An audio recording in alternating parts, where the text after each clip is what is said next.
Le texte fait l'objet d'autres méditations est tiré dans l'Épître aux Colossiens, chapitre 2, versets 13 à 15. Le lecteur est le révérend Nzana Roger. Amen. Est-ce qu'on peut se lever pour écouter, pour lire ensemble cette parole du roi des rois et du Seigneur des seigneurs? Colossiens chapitre 2 du verset 13 au verset 15, il est écrit: Vous qui étiez morts par vos offenses et par l'incirconcision de votre chair, il vous a rendus à la vie avec lui en nous faisant grâce pour toutes nos offenses. Il a effacé l'acte dont les ordonnances nous condamnaient et qui subsistait contre nous. Il l'a détruit en le clouant à la croix. Verset 15. Il a dépouillé les dominations et les autorités et les a livrées publiquement en spectacle en triomphant d'elles par la croix. Parole du Seigneur. Amen. Et nous asseoir. Le thème de cette prédication est la puissance du sang de Jésus. Le prédicateur est le révérend Serge Doa. Gloire à Dieu tout le monde. Gloire à Dieu. Mesdames, Messieurs, toutes les autorités ici présentes, nous rendons grâce à Dieu pour votre présence, les chefs traditionnels et religieux, les chefs de famille. Nous bénissons le nom du Seigneur qui vous a accordé le souffle de vie et vous donne l'opportunité d'être dans ce lieu, dans un moment comme celui-ci. Que Dieu vous bénisse, qu'il se souvienne de vous, de vos enfants, de vos familles au nom de Jésus. Alléluia. J'ai eu le privilège de rencontrer Maman Jeannette et j'ai épousé la meilleure de ses filles. C'est vraiment la meilleure. Amen. C'est ma femme. Elle est forcément la meilleure. Amen. Et pendant 3 ans, j'ai bagarré avec Maman Zok parce qu'elle avait un peu trop d'autorité. Jusqu'à ce que je comprenne que ce n'était pas pour me nuire qu'elle me donnait constamment et avec beaucoup d'insistance des directives. Et un jour, quand je priais, le Seigneur me dit: tu sais, cette maman avec qui tu te bats, elle a porté ta femme 9 mois dans son ventre. En donnant naissance, elle pouvait y laisser sa vie. Tu te bats contre ta vie. Tu te bats contre ton bonheur. Ton comportement envers elle ne fait aucun sens. Parce que ma parole déclare que celui qui trouve une femme a trouvé le. Mais le bonheur, tu ne l'as pas trouvé dans la rue. Est-ce que quelqu'un peut dire Amen? Amen. Tu ne l'as pas acheté dans un supermarché. Je ne critique pas les hommes. Amen. Mais je parle pour moi-même. Je vous parle de Maman Zok et moi. Elle était mon amie. Elle était ma meilleure amie. On se chérissait énormément après nos 3 ans de bagarre. Et quand j'ai compris quel rôle elle pouvait jouer dans ma vie et qu'est-ce que je pouvais recevoir de Dieu à travers elle, j'ai déposé les armes et je me suis dit, il faut simplement que je l'adopte. Quand je l'ai adoptée, quelque chose de puissant s'est passé dans ma vie. J'ai découvert combien elle nous aimait en réalité. J'ai découvert combien Dieu m'avait aimé en me donnant une belle-mère qui n'a pas forcément eu un mariage qui a réussi, mais qui pouvait me donner un raccourci pour éviter tellement de problèmes de mariage, afin que j'accède à un endroit où je considère vraiment mon épouse comme la meilleure des épouses. Je ne suis pas venu faire un conseil marital. Je suis venu parler de Jésus. Le passage que le pasteur vient de lire est très puissant et très descriptif. La Bible dit que Jésus, Jésus a effacé l'acte dont les ordonnances te condamnaient. Tu te condamnes, tu dors mal, tu t'en veux, tu te regardes, tu te critiques, tu te juges. Tu trouves que tu n'es pas assez bon pour servir Dieu. Tu te dis, ah, ça c'est pour les autres. Et peut-être tu es jeune et tu te dis, c'est quand je serai vieux. Mais Jésus a déjà effacé l'acte dont les ordonnances te condamnaient et qui subsistait contre toi. C'est pour nous dire qu'il existe un livre dans lequel est enregistré toutes nos actions et toutes nos pensées. Et ce livre va être ouvert un jour. Mais Dieu, par anticipation, sachant que nous sommes tous pécheurs et privés de la gloire de Dieu, a pris les devants. La Bible dit dans 1 Timothée 3,16, grand est le mystère de la piété. Dieu a été manifesté dans la chair, vu des anges, prêché aux nations, élevé dans la gloire. Dieu est venu comme un homme pour payer le prix afin que tu aies la vie et la vie en abondance. Afin que tu ne connaisses pas le sort de l'ennemi de ton âme, le diable. Il est venu comme un homme. Il s'est humilié. Et mon épouse parlait tout à l'heure de l'humilité de sa belle-mère. C'était de sa mère. Merci pour votre attention. C'est toujours sa mère qui venait nous demander pardon. Ça m'a brisé. Je me dis, mais c'est une maman. Elle n'a pas à me demander pardon. Dès qu'on se querelle, elle vient dire pardonne-moi mon fils. J'avais honte. Et je me regardais, je me demandais, mais pour qui est-ce que je me prends pour me battre avec celle qui a enfanté la chair de ma chair et l'os de mes os. Celle par qui il fallait que Dieu passe pour me donner mon bonheur. Celle qui est la grand-mère de mes 6 enfants.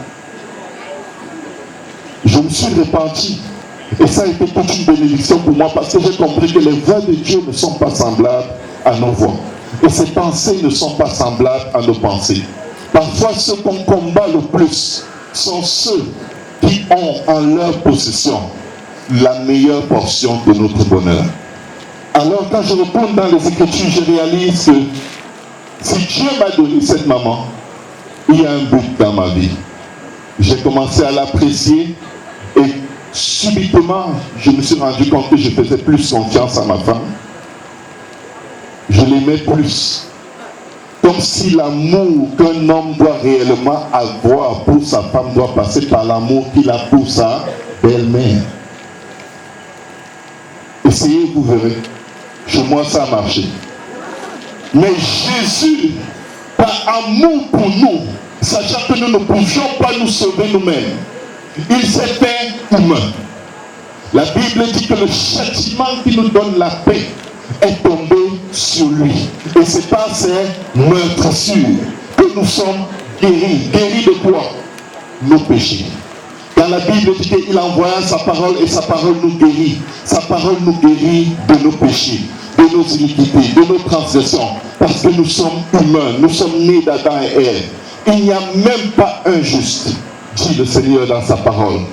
Aucun n'est juste, aucun ne cherche Dieu. Si tu crois en Dieu, si tu pries, c'est parce que Dieu te cherche. Alléluia. Il n'y a personne qui soit tellement saint que Dieu le trouve digne d'entrer dans son royaume.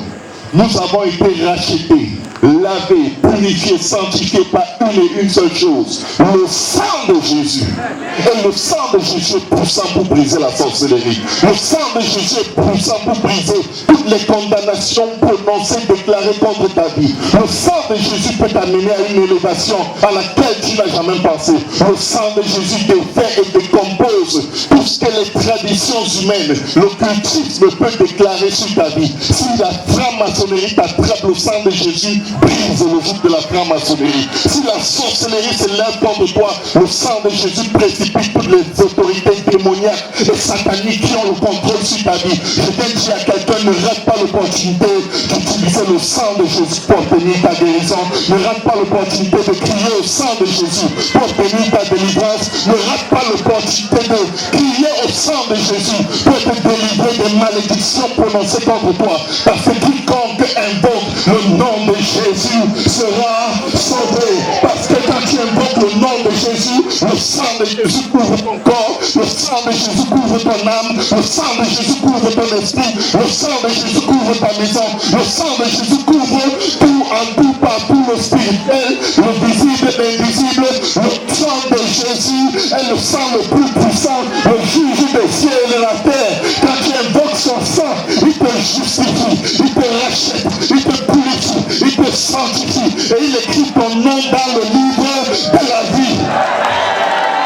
Que quelqu'un dise le sang de Jésus. N'ayez pas honte de l'évangile, dites le sang de Jésus. Le sang de Jésus. Le sang de Jésus à Biamo, là où j'ai trouvé mon bonheur. Alléluia. Le sang de Jésus va délivrer quelqu'un. Le sang de Jésus va laver quelqu'un. Le sang de Jésus va purifier quelqu'un. N'ayez pas honte de dire le sang de Jésus. Sais-tu quels sont les projets que l'ennemi a formés pour toi? Tu as honte de prononcer le nom de Jésus. Mais la nuit, quand tu te retrouves chez toi, tu dis à ton Seigneur, il y a des bruits à la cuisine, pourtant je suis seul dans la maison. Est-ce que tu peux m'aider? L'apôtre disait, je n'ai pas honte de l'évangile, parce qu'il est puissance. L'évangile est une puissance d'autorité. L'évangile est une puissance. Je vais vous dire une chose que je souhaite rester définitivement dans vos cœurs, dans vos âmes, dans vos pensées. Vous les chefs de village, les chefs de famille, Jésus vous aime. Jésus vous aime. Jésus vous aime. Jésus vous aime. Jésus vous aime. Quand vous tombez, il vous aime. Quand vous vous relevez, il vous aime. Quand vous avez des regrets, il vous aime. Quand vous êtes abattu, il vous aime. Quand les hommes vous aiment, il vous aime. Quand les gens vous détestent, il vous aime. Quand vous péchez, son amour ne change pas. Sa parole déclare que ses pensées ne sont pas comme nos pensées. Et ses voix ne sont pas comme nos voix. Et mon Dieu, il est le Tout-Puissant. Il est le Créateur des cieux et de la terre. Et je peux vous garantir au nom de Jésus, il est en charge en ce moment même. Est-ce qu'on peut acclamer le Seigneur? Est-ce qu'on peut vous dire merci?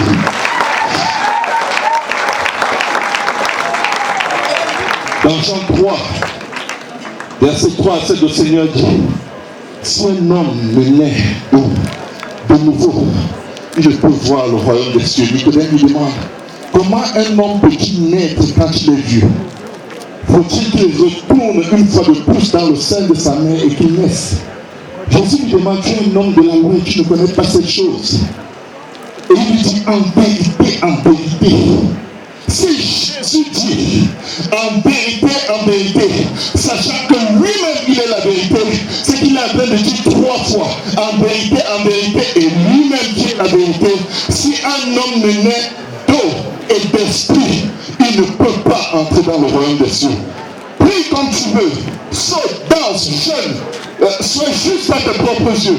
Sans la nouvelle naissance, il est impossible d'entrer dans le royaume des cieux. Il est impossible. La religion ne sauve pas. Aucune religion ne sauve. Aucune religion ne guérit. Aucune religion ne délivre.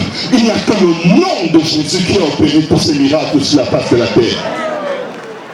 Il n'y a de Seigneur en aucun autre. Acte 4:12. Car il n'y a sous le ciel. Est-ce qu'il y a quelqu'un ici qui est sous le ciel?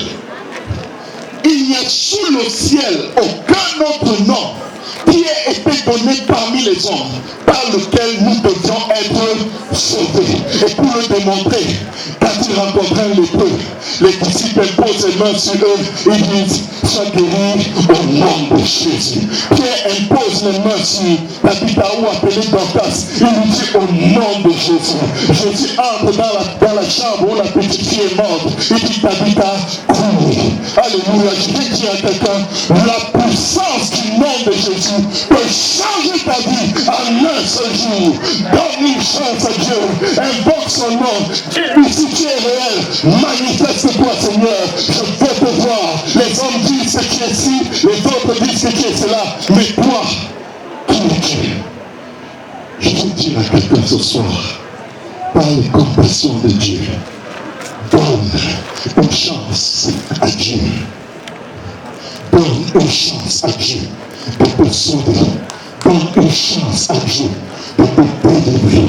Donne une chance à Dieu de tendre sa main sur ta vie et effacer tous les décrets de malédiction, les formules de sorcellerie prononcées contre ta vie. Dieu délivre de la drogue au nom de Jésus. Dieu délivre de la cigarette au nom de Jésus. Dieu délivre de l'alcoolisme au nom de Jésus. Dieu délivre des vampires au nom de Jésus. Dieu délivre des sorciers au nom de Jésus. Dieu délivre des traditions des hommes au nom de Jésus. Dieu délivre de la religion au nom de Jésus.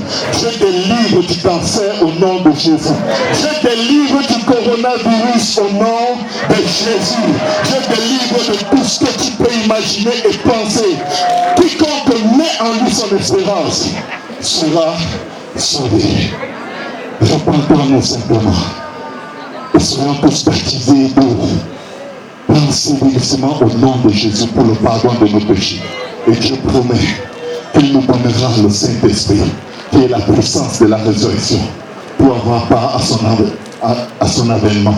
Que Dieu vous bénisse, que le sang de Jésus vous couvre, que toute langue forgée contre vous soit jugée et condamnée au nom de Jésus, que toute âme forgée contre vous soit nulle sans effet au nom de Jésus. Que quelqu'un dise au nom de Jésus, au nom de Jésus, au nom de Jésus, au nom de Jésus. Soyez tous bénis au nom de Jésus. Alléluia. Amen. Nous allons continuer avec l'intercession qui sera dirigée par le révérend Timothée, qui va prier pour le message et également pour le reste des obsèques.